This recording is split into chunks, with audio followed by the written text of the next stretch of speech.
My childhood was really happy because I go to school, I play front of the building where I live with my friends, and I was dreaming one day to be like a designer for the clothes. That was my dream to be, and get a job after when I finished the school and settle my life and get married.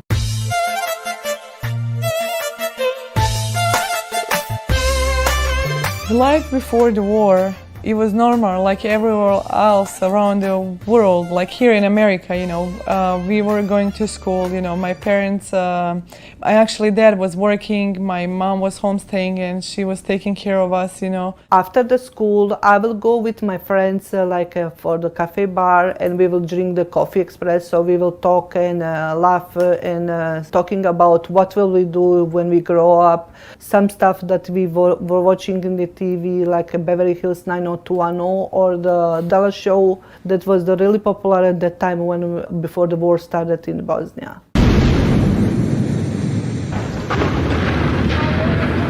And all of a sudden when the war started, everything changed. The normal life stopped. We were without of telephone lines, we were out without of electricity, we were out of water, we were out of food, everything that we needed for the normal life, that you need basic stuff for the existence, we were completely out of it. Well, the war started. We had the country of Yugoslavia, which was a relatively peaceful people, fairly united. Well, after the death of their leader, Joseph Tito, this guy named Slobodan Milosevic came into power. He was a Serbian that with propaganda and nationalism wanted a greater Serbia. Serbia wanted to be the dominant force in the area. Bosnia consisted of Croats, Bosniaks, which were Bosnian Muslims, and you had Serbians. The Bosniaks, or Bosnian Muslims, represented the largest population of Bosnia at the time. And what happened is they held an election because they were afraid that Milosevic would take their land. They actually won their independence from Yugoslavia, and the European Union recognized them as an independent state. After this happened, that really angered the Serbians because they didn't feel like they were going to get what they wanted, so they attacked. About a year after the Serbians attacked, the Croatians joined in and helped the attack on the Bosnian Muslims. I would say 2 nights before we were kicked out of our home. I was a child, like I said earlier, and then there was a building where we lived, like apartments, condominiums. And I was playing with some girls, they're like, they're still there in that building, left. And the military were coming and going, and at that time I didn't know what's going on. So I tried to turn on the light, and one of the Croat soldiers said, if you turn the light, I'm gonna blow your head, the neighbor from the 9th floor. So I said, why would you blow my head off? Because I just want to turn off the lights. And then he said, I would do it. So the second night, they want to take our dad away. The military come to search our home, Croats military. So they want to take him away from us. And for me, that was torture because they were shooting in our house. They were like throwing everything around. They were spitting on us. They were telling us bad words. They was, cussing at us. So that night, we didn't sleep at all. And the next day, they say, you have to leave the place. You have to leave your home. God, where are we going to go? We don't have nowhere to go. I mean, it's fighting, it's shooting, it's everywhere you look, it's a smoke around. At that time, I was like holding my small baby that I have and the toy, Play-Doh. And then I was holding to her and saying, God, where will we go? Where will we stay? So they kick us out from our home with no food, no clothes, nowhere to go. We were sheltered in one station. It's like the students used to live there. And then it was also on Croat side. So we stayed night over there. At that night, there was a lot of bombing. They even threw the bomb at us. A lot of people got killed at that night. A lot of people got injured. So somehow the sun rises. It's the next day. We're supposed to get in the buses to leave from one side to another. God, that day was so long. It was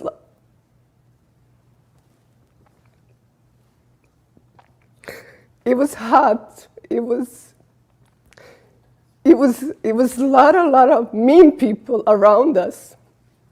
So we have to stay in the bus from morning till night with no water. And there's like a bus where like 50, 100 people all scrolling in one place. So there's no air. There is no air, there is no water, there is no food. So we suffered like whole day like in hell. It was like a hell to me. So when we finally, UN say we're gonna go cross another side, when we come, there was fire everywhere, everything was burning. People screaming, people crying. But when we come to this place where our people are, like a Bosnian army, God, I feel relieved. I feel saved. I feel happy. God, we're here. We're all 5 of us are alive and standing next to each other, and no one got hurt, no one got raped, no one got killed. So that time I said, thank you, God, for saving us from those enemies from other side. For the food, it's what we got from the humanitarian organizations, and the convoys were not allowed, and for a long time convoy did not arrive in the Mostar. So people were living off of what they have in the storage. A lot of times in Bosnia, older people, they will stock food, for, you never know. So they were giving the way, to those people they need, especially to the elders and to the families with the kids. But a lot of times, I remember my mom will make the famous Bosnian dish. It's called pita, zeljanica. But zelja is actually the spinach. But it was not made out of the spinach. We will collect the grass from the around, the house garden, and she will cook the grass, and she will, improvise somehow the dough with little flour that she will have. There was no salt, there is no oil. There was nothing. And I remember, some neighbors, they had a lot of the beans. And beans is something that, we hated, because there was a constant morning, noon, night, whenever we had it, that's what we eat. But there was something that was mostly found on the Bosnian, dining tables, during the war. And I remember my younger sister used to say, after the war, I will never, ever eat beans again, never in any kind. So when the convoy was led inside the Mostar, there were like, the cans of the meat, the flour, the real stuff that can, be given. But I remember there was the planes, they were flying over the Mostar, and they were throwing the packages, pallets of the packages, and they were carrying the little bitty brown, the army packages, and we will go into mountains and search for those. Even though around the mountains there was minefields, there was the sniper shooting constantly, they were shelling, but you're dying of hunger and you have to go. And we will get up early in the morning, and we will go. And inside those little packages, I always remember there was the our favorite dish. It was chicken and rice. There were crackers, Tabasco sauce. We didn't know at the time what was the Tabasco, little bitty Tabasco sauce. We are not worried about those stuff, did we have water or the electricity, because the only thing that we are worried, are we going to survive? Are we going to be alive next day?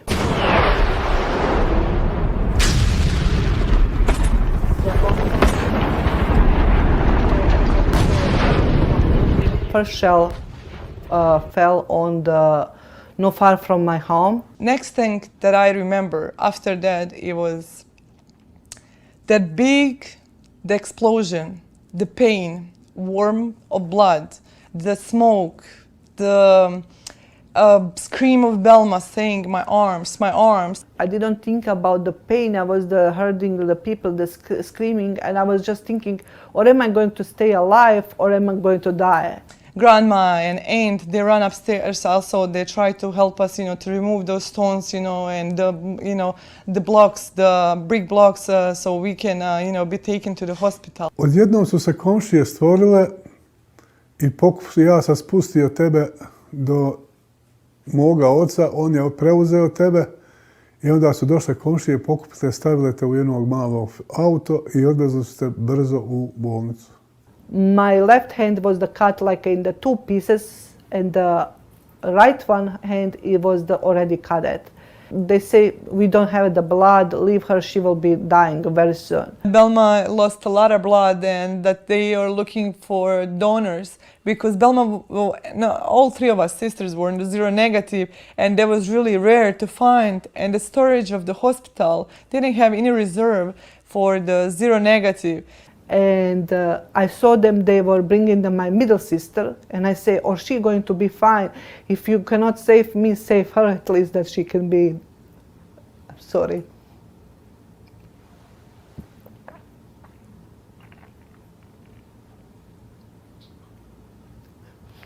That she will be alive at least for my family. And so they say, don't worry about her, she will be fine.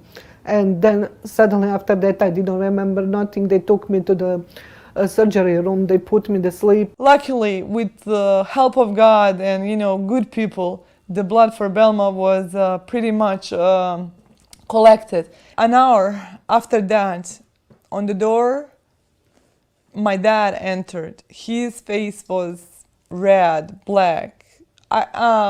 The bed like I never saw. There is no words that can describe the harsh that his face expressions were telling me. He was crying, and that was not usual for my father. He never cried. And I said, something bad happened. Dad, what happened? He said, everybody's fine, but Belma lost both of her arms.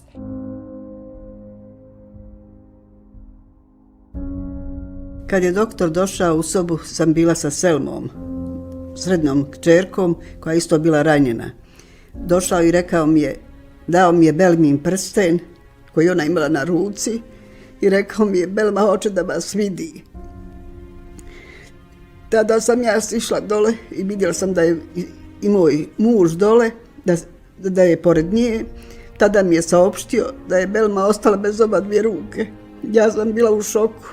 Dan u životu mome bio. Izgubila sam oca, majku, sestre, ali taj mi je dan najteži bio u mom životu kad sam vidjela sutra ujutro Belmu bez oba dvije ruke. I taj dan nikada neću moći zaboraviti. To je teško. Kad ti gleda svoje dijete da ne može čak ništa oko sebe.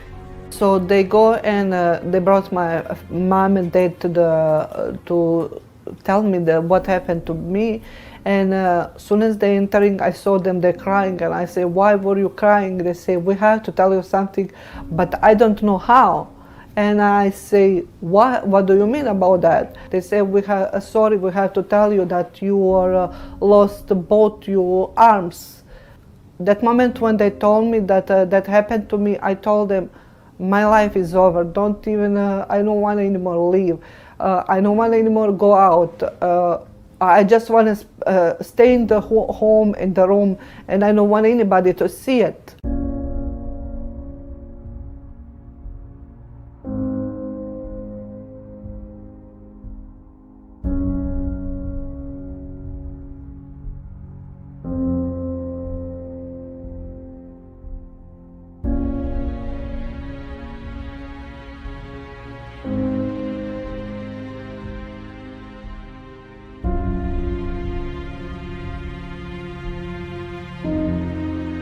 In March of 4th March 1994, it was actually a day when Mom, Belma, my younger sister Haira, and I left Bosnia for good. Dad was not able to leave the country because he was in army, 1. 2, he had old father, mother, sister-in-law, and her 3 kids that somebody needs to take care of them. And so that day, it was the most difficult day after the tragedy, because we are going somewhere and we don't know where we're going. Who is going to, be there for us? Is there somebody gonna be waiting for us? How is it gonna happen? Kad smo došli u Abelin, ljudi, medicinsko osoblje iz bolnice, tako su nas lijepo poštovali. Ljudi na ulici pitali su nas, pričali su s nama, ali mi nismo znali engleski. When we came to the United States, me and my mom and my two sisters, we did not speak English, only that we knew there was the hello and bye. That's only that we know. Esma was cleaning the hospital rooms to making the minimum wage so that she could then walk 2 or 3 miles to the nearest supermarket, walk home carrying food, and prepare a meal for her 2 daughters who were living with her in a small apartment near the hospital. Ja sam danima i danima nije mogla spavati, mislila kako će to sve proći, ali to uz pomoć Allaha dragog sve je prošlo lijepo. She said like the things it is like she was thinking every day. It was like a hard. Every day night. And every night, no, she was not sleeping and like thinking how will be. It was not easy. Like we are first of all 4 women here, knowing nobody, knowing no culture, knowing nothing about the United States, and then it was hard. She will go to work. She will think, where am I? Where is my younger sister? Where is her middle daughter? Where is her husband? It's not easy, but thanks to the Allah, the God, she was go through it. Well, beginning when we come in America, this several years for Belma was like frozen, was same. She never wants to move forward. I have a lot of sadness, anger inside to me. She did nothing but lie on the sofa all day long. She was in a severe, deep, dark depression. She lay in a hotel corridor until the medics decided she was worth saving, or there was a chance of saving her life. And then in a hospital room, she was airlifted to Abilene. She had to face a new environment, a new language, a new set of challenges. After a couple of years there, she came to Dallas. So each of these new environments brought its own difficulties. And so Belma had to change each time in order, basically, to survive.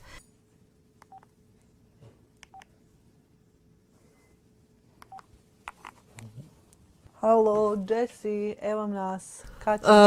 For me, for the beginning, when everybody was staring on me, it was horrible because I don't want anybody like the see me different way.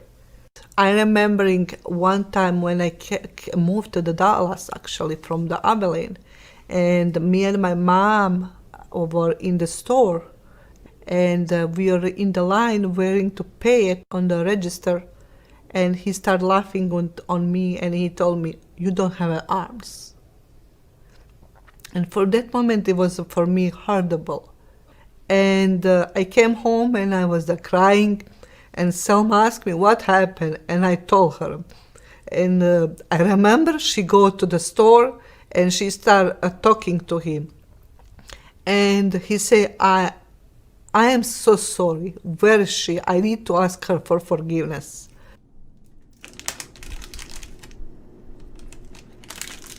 It's hard for us to imagine Belma's day.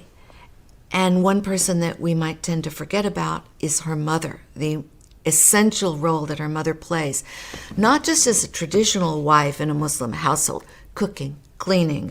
Belma's mom has to cover that ground, but also care for a young woman who essentially is a 1-year-old child. She has to wash her hair, style her hair, put on her makeup, dress her, feed her, give her drinks, take her to the bathroom. Imagine the intimacy that's been forced on these 2 women, how closely they have to live throughout the day and throughout the night. If Belma has to go to the bathroom at night, she needs help from her mom. She can't pull down the pants that she wears in order to toilet herself, blowing her nose, taking her medicine. it's a very symbiotic type of relationship that these two women have. She's like my best friend. I really thank her for everything that she did for me and that she was first moment with me. And those days and days that I will never forget her. She will be every time in my mind, even if she died, and she will be all the time in my prayer.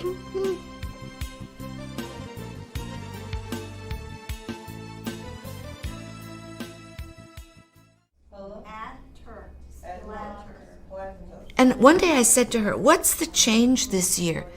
Why is it that you now say you're willing to forgive people and you want to tell your story? In the past, you weren't ready to do this. And she said, because I've been reading Quran. And it was then that she discovered this phrase, if you forgive others, I will forgive you. The God told me that I'm good person, that I have a good soul. You will going to one day show up and you will be much happy. So I say that I'm going to forgive my enemy, whatever he did, that he destroyed my life. No problem, I already forgive him. So through her faith, Belma found the strength to build this new life. I will start reading Quran more every day. I even read the whole Quran and going more to the mosque for the prayer. I asked Allah, dear Allah, you know the best what was for me. So I ask you to remove this madness, to this angry, to this hateness from me. I need you really help. So I will be more, if you can please help me to live the life happy. I don't want to be any more angry. And that was like when I get my answer of the prayers. It's unusual that people have so many different chances to recreate a new life. Only through tragedy can one undergo this spiritual rebirth. I start noticing the changes, and those changes I like a lot because I like to see my sister smiling, I like to see my sister moving forward, I like to see my sister be very happy. She burst out of her shell and she became more energetic. She decided to go back to school. She decided to start volunteering and doing a lot of different activities through the community, including our Bosnian community as well. She became more active.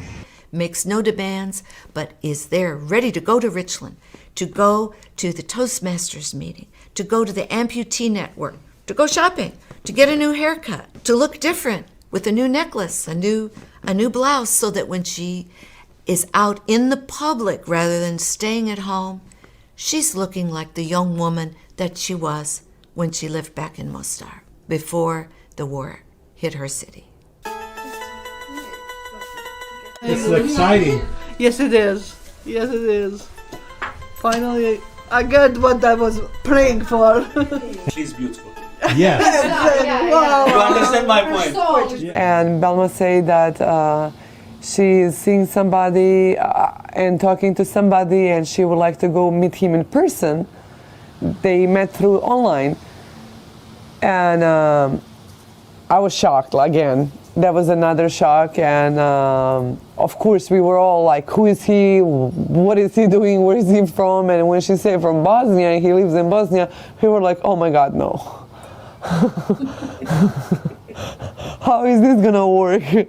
And I told my sisters and mom, and they say, okay, we're gonna go.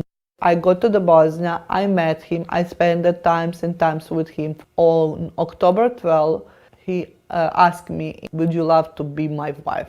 I was in shock and surprised, and I say, yes, I would love to be your wife. What's going through your mind, Esma? Pozitiv čekala, naravno. She waited for this long time. I know that for sure. I can tell because we are very close friends, and I think she's very happy. My sister Belma, she is disabled. She has no arms. So I don't know how we're going to do this. I mean, her ring is gonna go on her necklace. Okay. Okay. And if there needs to be something translated to him, we have to do it because he speaks. You don't understand English? No. I just asked you that in English, so I know you understand something. You're not any good at lying. I can spot that, all right? All right, and you all you understand this is a legal marriage. The license has been issued properly in Dallas County under the authority of the state of Texas. Under the authority of my office as a judge in the state of Texas, it is my privilege and honor to pronounce you husband and wife.